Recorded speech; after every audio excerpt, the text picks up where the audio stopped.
this is just the first of a long now running relationship. We want to revive it. It's already revived now. Safari Sevens is going to be a big event.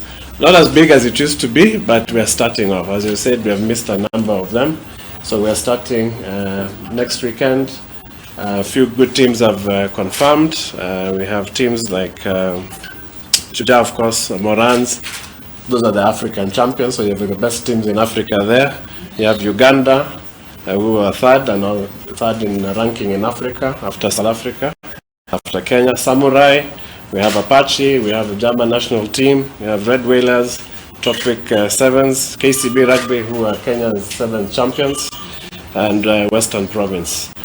Sports, as you know, we support sports, not only rugby, but we support a lot of sports in the country, and that is because we believe in the positive attributes that sports gives to the nation, but also the fact that Kenya is able to get onto the map, the world map and the global map, because of its performance in sports. So we're very proud supporters of sports across.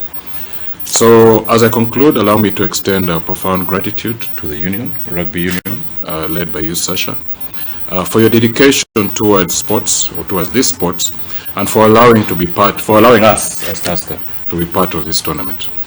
Like I said, our journey together has been marked by mutual trust and respect, and we have achieved great milestones in the past.